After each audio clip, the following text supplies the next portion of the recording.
From LinkedIn News, I'm Leah Smart, host of Everyday Better, an award-winning podcast dedicated to personal development. Join me every week for captivating stories and research to find more fulfillment in your work and personal life. Listen to Everyday Better on the LinkedIn Podcast Network, Apple Podcasts, or wherever you get your podcasts. From LinkedIn News, I'm Jessie Hempel, host of the Hello Monday podcast. Start your week with the Hello Monday podcast. We'll navigate career pivots. We'll learn where happiness fits in. Listen to Hello Monday with me, Jessie Hempel, on the LinkedIn Podcast Network or wherever you get your podcasts. Hello, my friends, and welcome to another exciting episode of Negotiate Anything. Negotiate Anything is produced by the American Negotiation Institute, and with over 3 million downloads and listeners in over 180 countries, listeners just like you have made it the #1 negotiation podcast in the world. I'm Kwame Christian, and I'm the director of the American Negotiation Institute. We're growing, and I want to introduce you to our new team members and new trainers. This will give you new and diverse perspectives on negotiation and conflict resolution. And that's why Shane Martin, our head of sales and partnerships, is going to serve as co-host of the show from time to time. We're excited to continue to provide you with the best content that will help to make your difficult conversations easier, both at work and at home. Lastly, our team conducts negotiation and conflict resolution trainings in the United States and abroad. Our trainings will give you the practical skills you need to resolve conflict, negotiate, lead, and persuade with confidence. Click the link in the description below to learn more about how we can make your difficult conversations easier. Joe, thanks for joining us today. It's my pleasure. I've waited because I know you stalk me online, so I've waited a long time for this, and Me too. this is going to be fun. Agreed. So Let's start off by telling the listeners a little bit about yourself and what you do. Yeah, thank you. So for 25 years, I worked for the FBI, mostly working counterintelligence. So I was a spy catcher. And then 15 of those years I spent in this very small unit, this elite unit within the FBI called the Behavioral Program. And that was created to take a look at spies and see how we can get into their heads and recruit them and, negotiate with them. And after I retired from the FBI, I started writing books and never intended for that to happen. And now 14 books later, I'm here with you, buddy. I'm here with you. I love it. And everybody, I have to say, my favorite book from Joe is the What Everybody is Thinking. And I know the listeners who have been listening for a while, they say, yes, Kwame, we know. You talk about it all the time. And I was just talking to Joe and saying, I was reviewing my notes recently on the book, and it's 24 pages of notes, size 11 font and single space. So Wow. Highly recommend checking out anything that is published by this man. And you have a new book coming out too. So can you tell us about that too? Yeah, thanks. So, over the years, people kept asking me, you write about human behavior, you write about body language and nonverbal communications. Why don't you write something that brings it all together? And so I did. So I took a year and a half off to write the book, Be Exceptional, which comes out June 29th, is the encapsulation of about 35 years of study of what really sets individuals apart. And obviously that is their behavior, how they do things. And so it's a good way to take a look at the science that's out there and the artistry of how we can differentiate ourselves, how we can take control of ourselves and use the strategies but in particular, the behaviors that truly exceptional people all share. And that's something that I've been studying for a long time. So I'm excited for the book to come out. Absolutely, me too. And I think something that's you'll see for the listeners. I'm going to constantly pull this back to negotiation, Mhm. but what's going to happen is that you're going to see the commonalities of what it takes to be exceptional in whatever realm you happen to be in. And I think that's what's Right. so exciting about this approach. Yeah, I think you're exactly right because I think someone said that if you're human, you're negotiating all the time, I think you're right. I think that no day goes by that we are not parsing something in some way, trying to gain or not necessarily an advantage, but to work something out. And so much of that has to do with communication. So much of that has to do, we forget good manners is a nonverbal, that talking to someone with kindness is a nonverbal. It's not the words, it's the manner. And so I think a lot of negotiation that we do day in, day out. And, shall I tell them that story? Yes, please do. All right. So I can't say the country, but, people ask me all the time, well, you're teaching, you come out and you teach negotiations and so forth, and your approach is a little different. And I said, it's no different than what you do every day. Only the stakes are a little different. So one of the things that I was tasked to do when I was in the FBI, which was to target individuals who were intelligence officers for other countries who were operating here, what the public calls spies, and to try and recruit them so that they would come and work for us. And so a lot of times, I would run into these individuals here and there and sort of make myself known and so forth, but never really approached them directly because sometimes they were being followed or they themselves might take some action against me. So sometimes we would try and pick out where would be a great place to run into these individuals. And sometimes it was in what we call denied areas of the world. And those were areas where you knew that if the minute you land, you may be under surveillance and so forth. So we would find places to, run into these individuals. Now, you and I have talked about negotiations and planning and everything, that the preparation and so forth. But sometimes, in one case, I only had 7 minutes. I had 7 minutes between the moment that this individual's plane landed in a country I won't say, and his connecting flight. And so I had to figure out, through observation, which is what really a lot of the book is about, is what are his tendencies? How does he walk? Would it be best to just confront him directly, by approaching him from the front, or as I finally did, by walking up beside him and sort of looking over at him and smiling? And he had this look of surprise, but it's like, I can't even believe you're here, dude.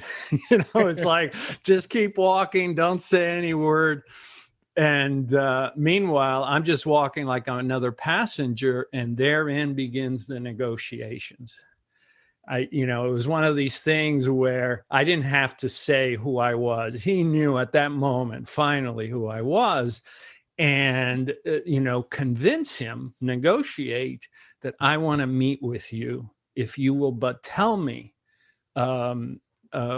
where that might be possible. And the fact that he walked alongside of me, the fact that we never changed the pace, that he didn't confront me or anything. And sure enough, the next time we had that opportunity, he did it in a rather clear way.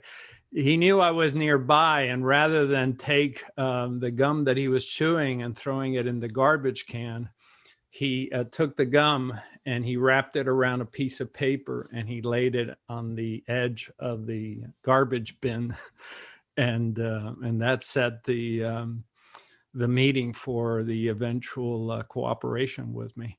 And, I look back at that and I think of, the companies that I've helped with in negotiations, and the planning, the articulation, the craftsmanship of, well, who's going to approach? Who will enter the room first? Who will be speaking? When the lead negotiator is speaking, what is everybody else doing? Because, are you just sitting there? Are you going to use your hands to gesture? Are you going to nod in agreement? Or are you going to sit directly in front of the other person in a stare contest, which I don't recommend? And so a lot of similarities. Obviously, we're dealing with nation state actors, but the craftsmanship that you use is the same. Yeah. This is fantastic. And again, what you've done is you've taken what we know about psychology, human interaction, and persuasion, and you've taken it to the next level by understanding human behavior in a way that puts you in a position where you can accomplish your goal, whatever the goal happens to be in that situation. And that's why it's so transferable, because you're using these skills in the highest of stakes interactions, counterintelligence, spies, double agents, and those type of things. But the same psychology applies at the boardroom as well in these business negotiations. Yeah, the same psychology. Keep in mind, a lot of times in negotiations, you're dealing with corporations, and they have their own sort of mentality or history. But then you have the history, or what I call the luggage, of individuals. I was in negotiations down in Broward County, where these folks, the county and another entity, are in every 3 years, they're in negotiations, and they have so much luggage. And this is where unpacking that and understanding that we have to deal with that emotional luggage, and we have to park it. That the concept of, put the ego aside. Well, that's all said and good, but it's not that easy. That you have to understand the personalities, and then how to best approach each other. And sometimes having the right person make the right presentation is going to be the surest winner, rather than having somebody else doing it. So there's a lot that goes into it. Obviously, the more important the negotiation, the higher the stakes, the more effort that you can put into it. Absolutely. And Joe, in your opinion, what are some of the biggest psychological mistakes that people make during negotiation? Hi, I'm Katherine Kanapke, and I'm the Chief Operating Officer here at the American Negotiation Institute. Did you know our company offers completely customizable negotiation workshops? The negotiation and conflict resolution skills that your team will learn from these workshops are beneficial across all professions, but they're especially useful in procurement, purchasing, sales, sourcing, and contract management. Our calendar is filling up quickly, and we even have some workshops scheduled for next year. If you think you might want one, I'd suggest reaching out soon so you don't miss out. Check out the link in the description to learn more. Also, be sure to check out our YouTube, LinkedIn, and Instagram accounts to see our daily negotiation content. Thanks for listening. Brace the rudders! Raise the sails! Raise the sails! Captain, an unidentified ship is approaching. Over. Roger. Wait, is that an enterprise sales solution? Reach sales professionals, not professional sailors. With LinkedIn ads, you can target the right people by industry, job title, and more. We'll even give you a $100 credit on your next campaign. Get started today at linkedin.com/marketer. Terms and conditions apply. Oh, I love that question. Thank you. I think the biggest mistake is thinking that little things don't matter. Oh, if I could, say, hello, McFly, every little thing is important.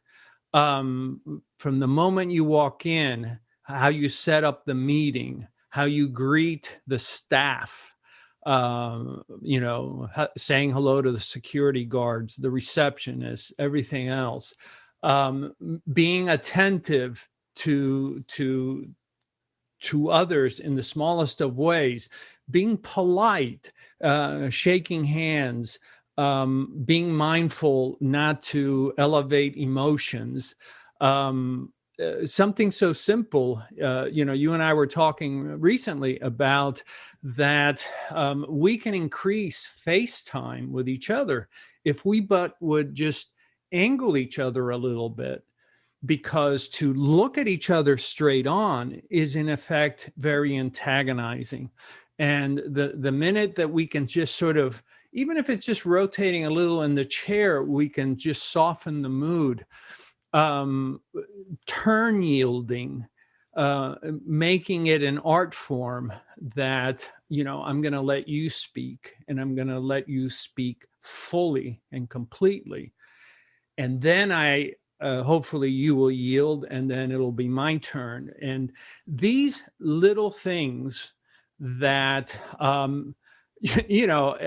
can tell you all the horror stories of people in negotiation, and somebody's, working their phone, or somebody's picking their ear, and you say, no, I can't believe I'm seeing this.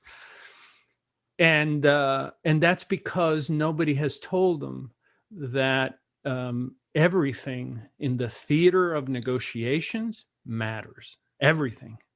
And, from facial reactions, right? So we often talk about facial reactions, and somebody will throw out a number, and immediately you'll see the wrinkled nose and, the shaking head. And right away, now you've got to deal not just with the possibility of a no, but you're dealing with someone who is demonstrating this, which makes it even more difficult, because now you have to overcome this display and so forth. So it's that, I would say it's that recognition that the small things don't matter. I think most people in negotiations work the facts and but I know in the FBI, we would literally rehearse how we would walk in, who would walk in first, where we would sit, who looks at whom, how are things transacted, who will say what words, all because, in the theater of the interview, or the theater of negotiations, it's the small things that really matter. Yeah. You're absolutely right. And I think that's one of the most interesting things about what you bring to the table with your expertise, too, really hammering home that reality. And I think about one of the classic sayings from chess is, every move has a purpose. You don't just make moves for the sake of moving the pieces. There's always a reason behind it.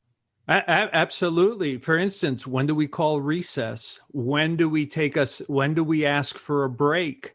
When do we stop sitting down? I remembered I was giving a lecture at up north at a really prestigious university, and they were shocked when I said, "Well, why don't we just get up from the chair?" And it's like what? Yeah. Why do we have to remain sitting? Just get up from the chair. Put the chair in front of you. You still got the conference room there, and decide that you want to stand and talk about what you're passionate about. Why are you talking passionately about something sitting down? And it's how we orchestrate that, the use of the hands to explain, to envelop, to demark that we're talking about one thing, and that we have studied it carefully, dynamically, and that we have made a decision of how we're going to proceed. Just those gestures potentiate the message. Can you imagine if I had just said that with my hands on my lap? It would lose its meaning. And yet we know that when you use gestures, and you combine it with, for instance, a certain cadence of speech, that people just can't can't stop but listening to you. And that's a great way to reveal your commitment to what you're saying.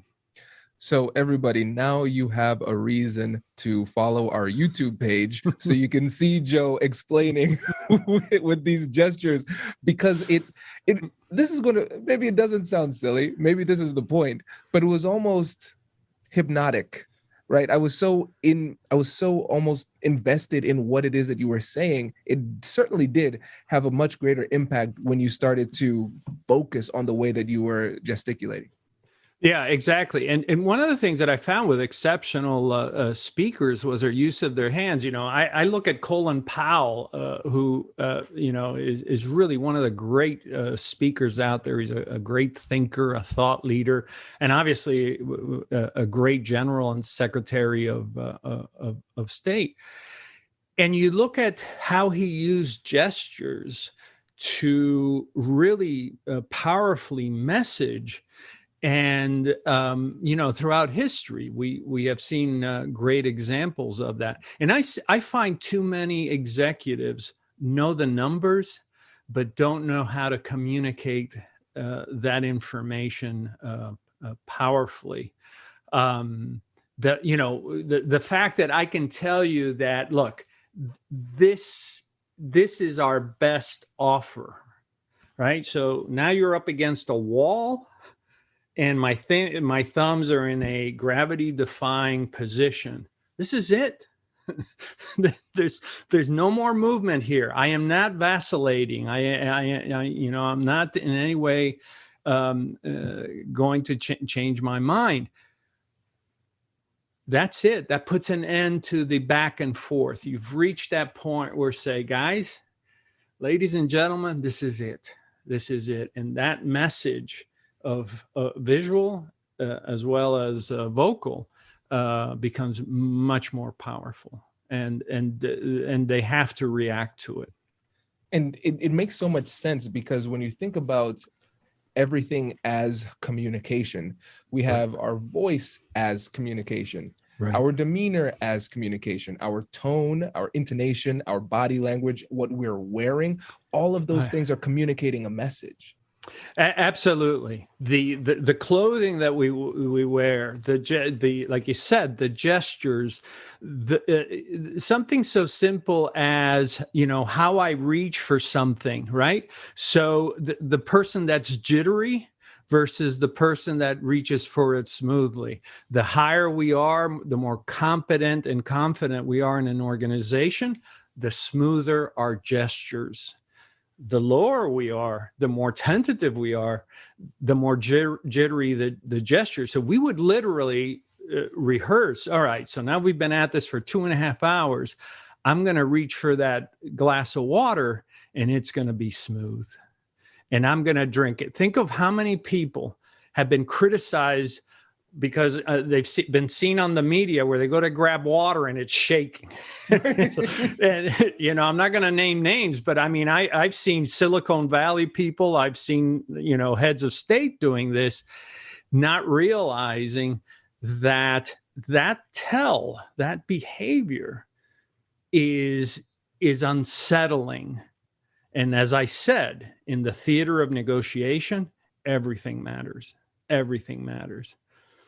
What I started thinking, Joe, is I'm thinking about humans as animals. And I think it becomes even more interesting if you think about us like animals. So we would watch Animal Planet, National Geographic, those type of things. And we're looking at the mannerisms of the animals and, this means that, this means this. This is a dominance display. And then if you think about us as animals, we are animals biologically speaking. Right. And so we're going to be responding to the same cues that the animals out in the jungle would be as well. On point. We are just another species. We are primates, right? And we respond to the alphas. We respond to the hierarchy displays. This is why we dress up.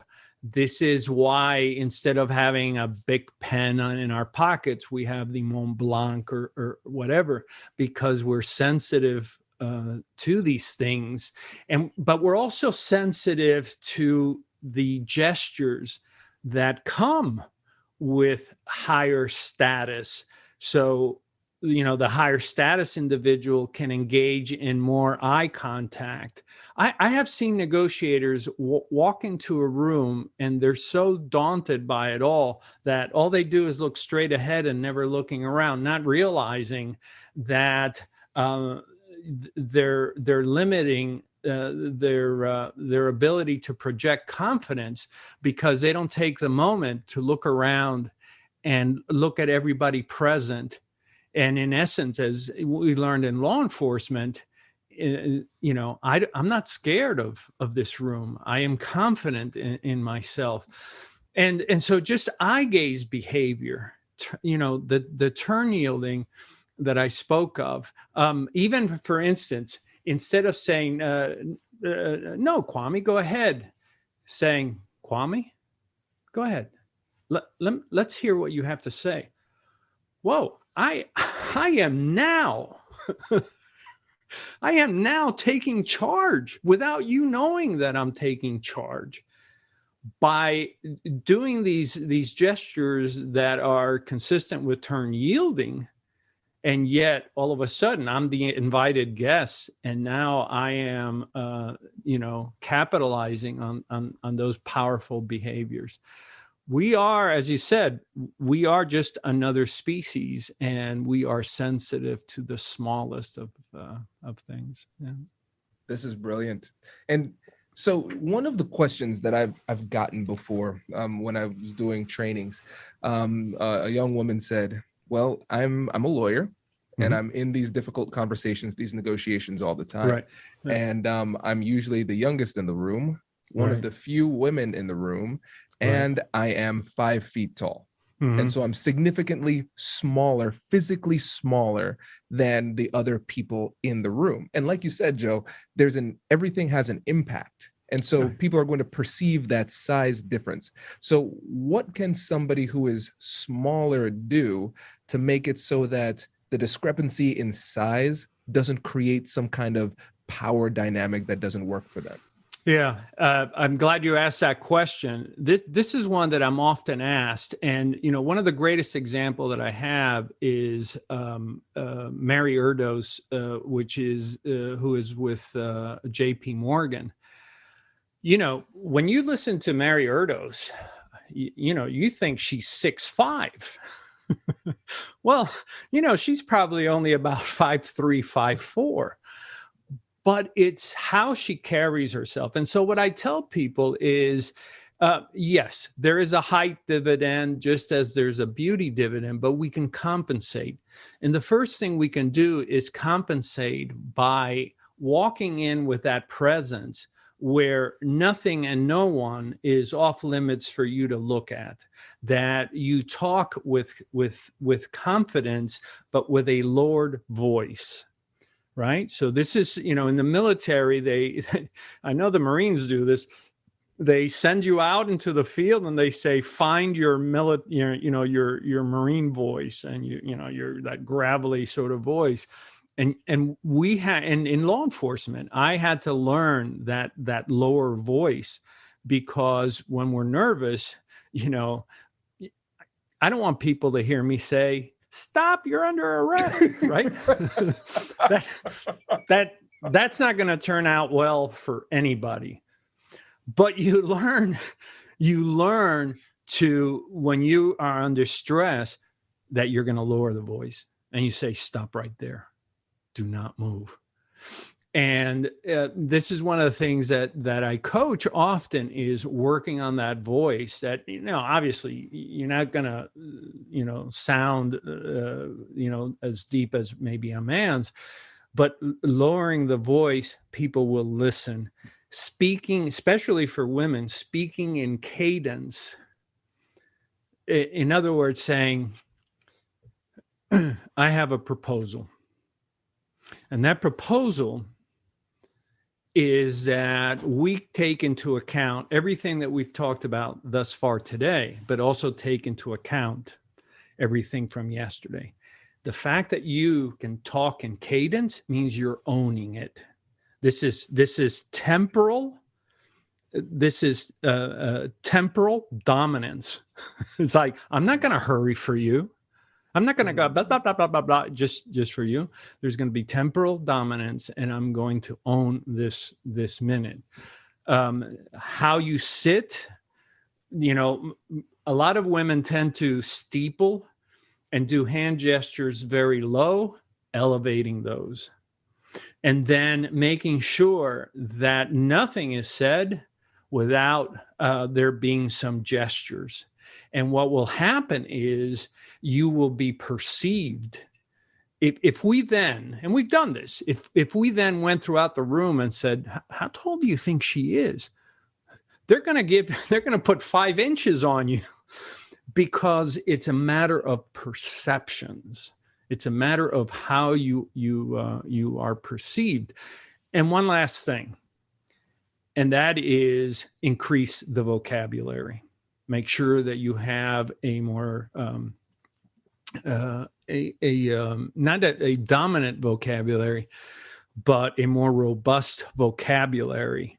Because one of the things that happens, our species, we humans, respond to whoever has that better vocabulary. And we will always be that way.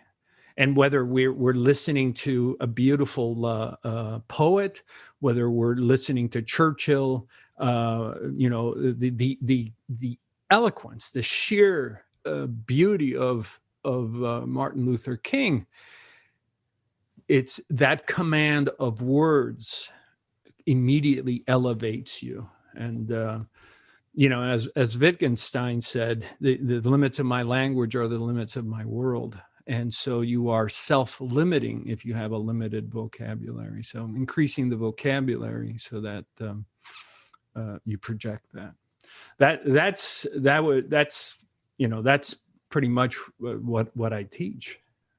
That we can change. We can change the perceptions. And as you know, Kwame, a lot of this stuff, it's not about spending money on doing anything. It's about changing the behaviors.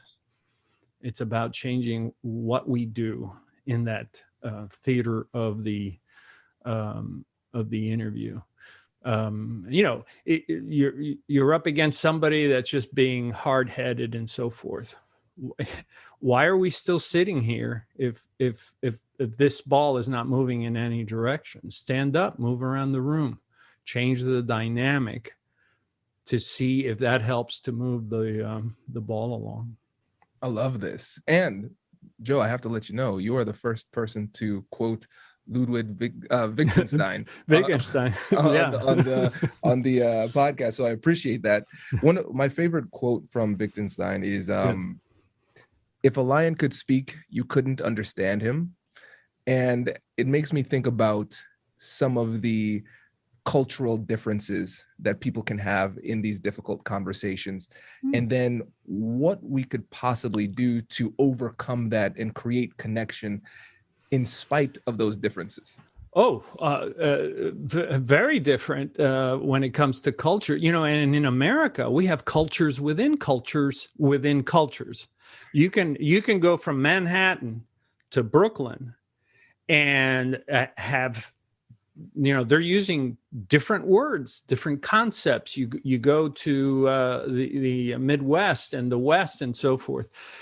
I think this is, and I appreciate this because this is one of the things that's covered in the book, is that we have to listen to the words that are used, that we have to understand those words, that if I, Joe Navarro, who's now almost 70, for me, I grew up using the word, it's a problem. Now people say, well, it's an issue. No, it's a problem.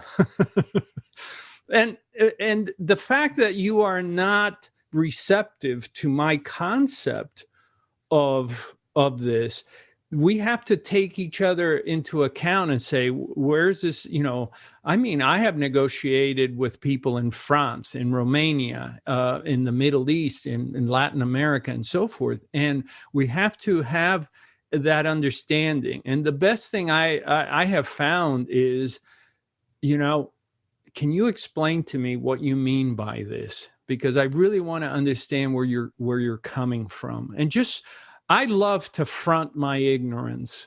I won't hesitate to let you know how clever I can be, but I don't mind fronting my ignorance and saying, gosh, I've never heard of that. What do you mean? Oh, I see. So, and then what happens is when we get others to explain to us things, they're becoming are cooperators.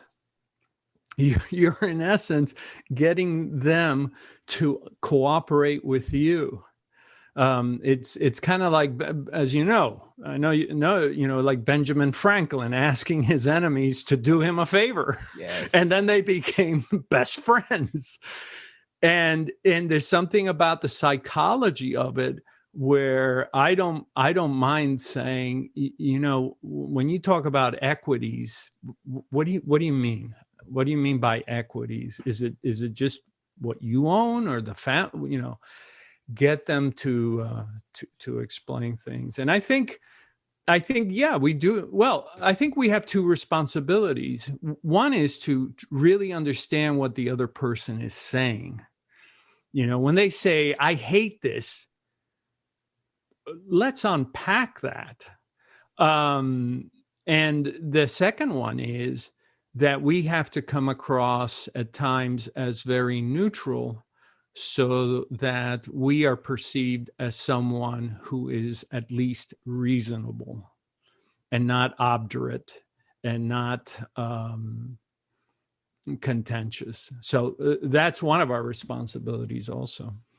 This is great. This is really great. And one of the things, I want to take this all the way back to the beginning. This was something that you said about the book, Be Exceptional. And you're trying to figure out what sets people apart. And you settled on, of all of the things under the sun, you settled on behaviors. Powerful behaviors that, in studying individuals over 4 decades, because I was in this behavioral program in the FBI, that it all came down to behaviors.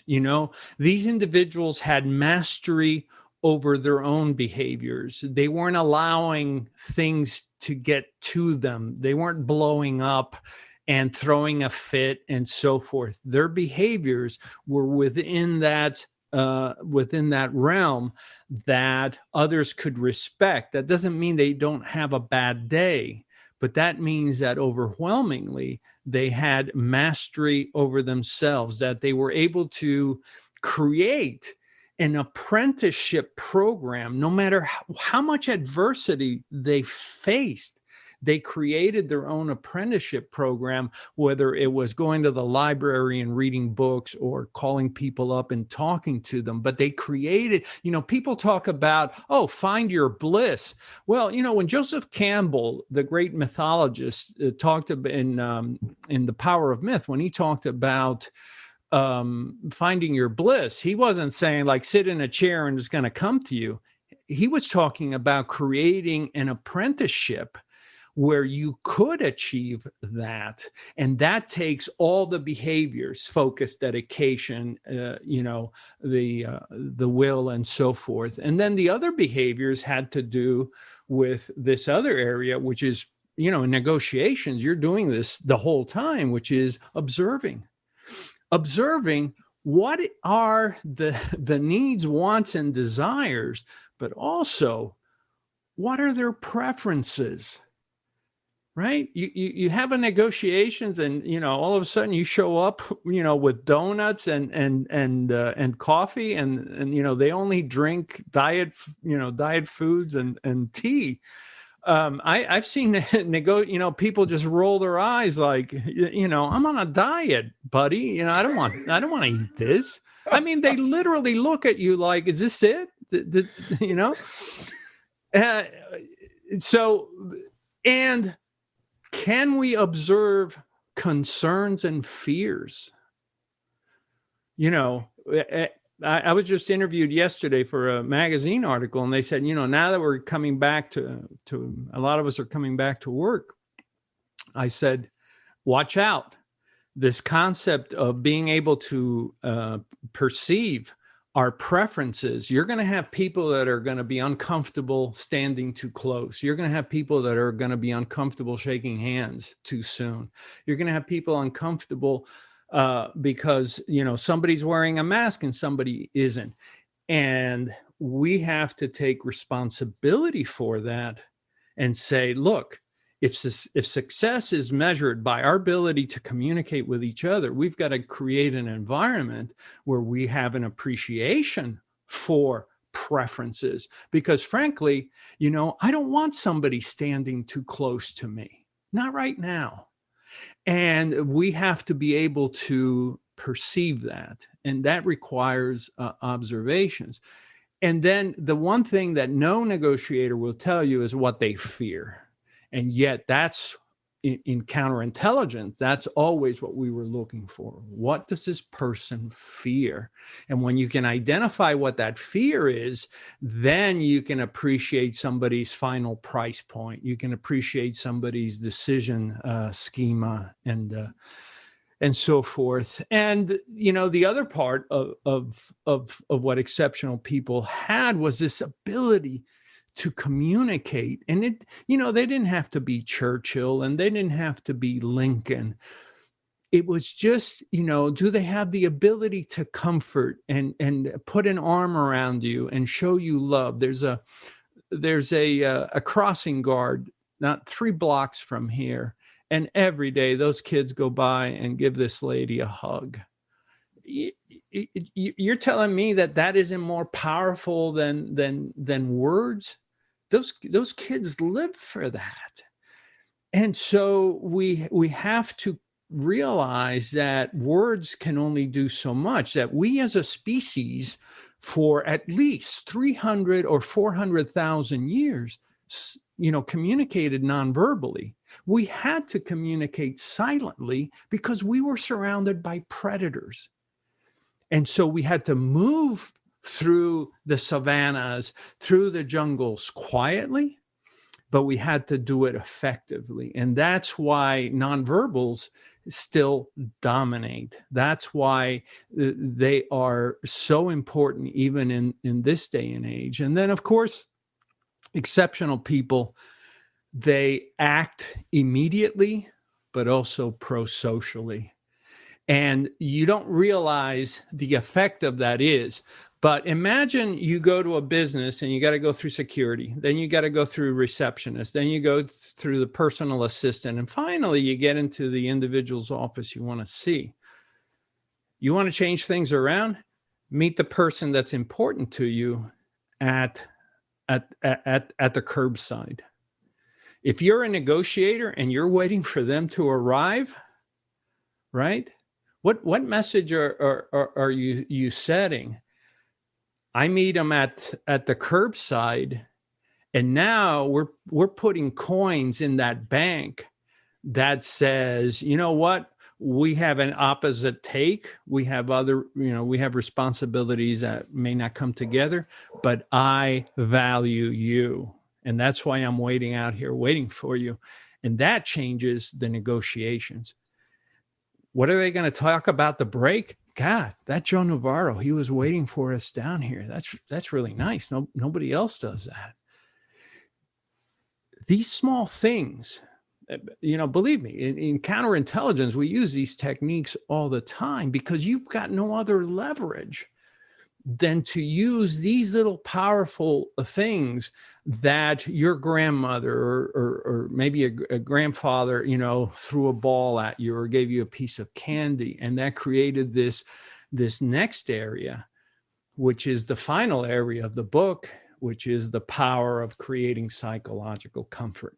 And when you have psychological comfort, you can achieve anything, because humans gravitate towards psychological comfort, and whoever provides that is going to win. They're going to win, because our species dislikes the noise, dislikes the animosity, dislikes the tension. And so we gravitate towards that person that provides it, whether or not we realize it or not. We like that in others and those that provide it. And that's what exceptional people taught me, that it's not about how much you earn or anything like that. It's about how you treat others. Joe, this is fantastic. I like I told you before, I've already pre-ordered the book, and I'm so excited for this. And so before you go, when we think about the people in the audience, they're having these difficult conversations with their friends, their colleagues, their family members. Right. They're negotiating high stakes deals. What is one thing that you would suggest that they do to start becoming exceptional at their craft? There's thousands of things that I could say, but if there's one powerful thing, and it's the simple nonverbal, is just simply sit next to them, tilt your head, cant your head slightly, which communicates, I may have an agenda, but I'm being receptive to you, and query. Do a benign query. Tell me about what you're thinking. What drove you to this? What is behind this? Try to understand without imposing what you have to say. One of the things that I learned in dealing with other nation state actors is that they had reason to hate us. They had reason to not cooperate with us. But when I gave them the opportunity to vent or to let me understand their position and not immediately interpose myself, but to give it time, I found that was a powerful elixir. And of all the things that I could talk about, I think this is one where, we talk about active listening. Active listening, that's fine. That's 1980s stuff. I'm talking about benign curiosity.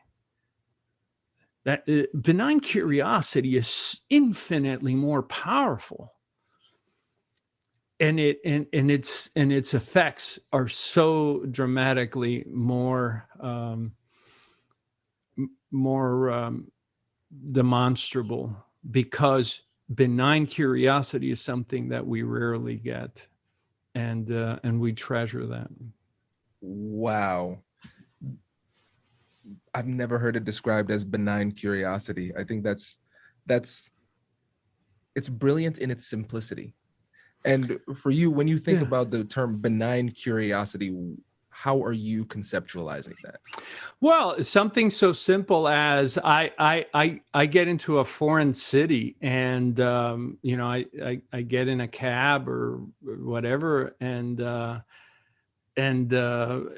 may ask the person, what is that on the? Oh, that's really cool. I may ask them.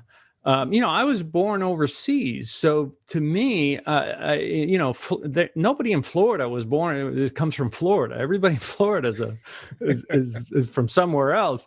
So I'm always asking folks, "Where's your family from?" And I always get a positive response. Oh, really? Lebanese? Oh, I love Lebanese food. Best candy in the world. And they just, and open up. But in negotiations, benign curiosity is a demonstrable attempt on my part to understand their position, to understand this is how we value it.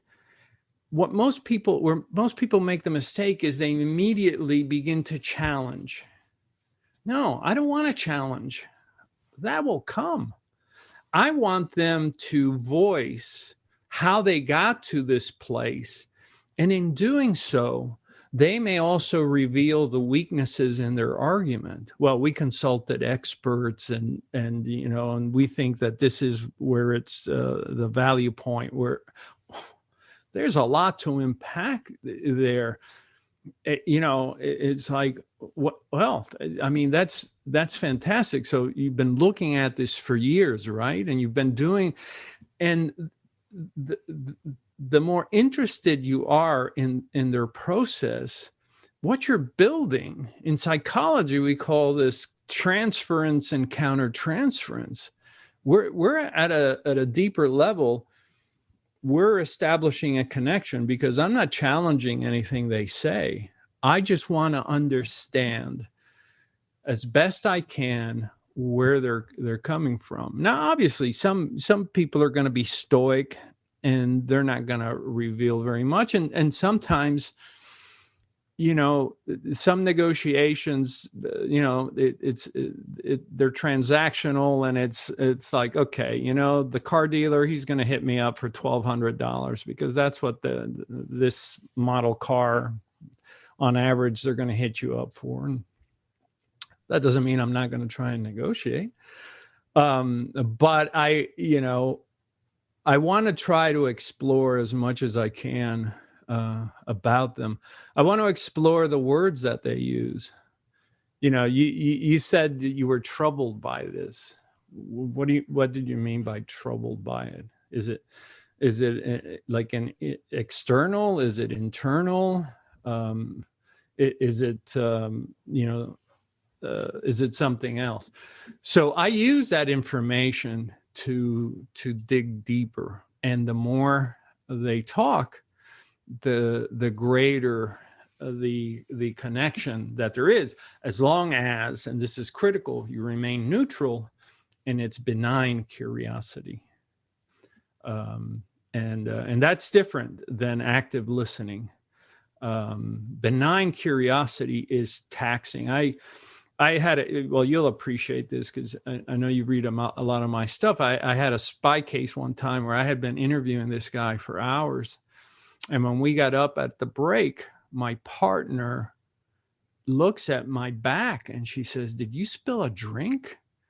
And I go, "Why?" She says, "You have sweat from your belt line all the way to your shoulders." And I said, "That's sweat." that I earned my money that day. But that's where benign curiosity came in, because the worst thing I could have done was challenge a suspect. But by being benignly curious, I got him to talk in ever more details and never interrupted him once. I would just, "Well, what do you mean? What do you mean by that?" And I think it's a very effective tool to use. This is great.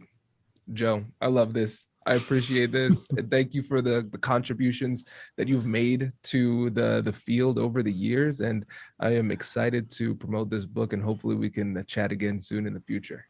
I hope so. I think the work that you do is so great because I know you love knowledge and you share it, and I think that's the most magnificent thing that we can do. So thank you for having me.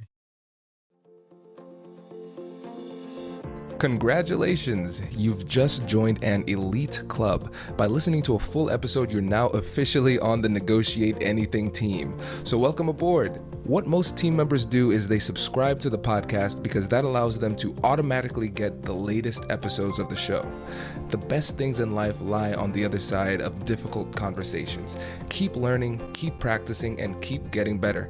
Your relationships will improve, your career will soar, and you'll have the confidence you need to get the most out of these crucial conversations. Again, thank you for joining the team. We're excited to have you, and I will see you in the next episode. I'll catch you later.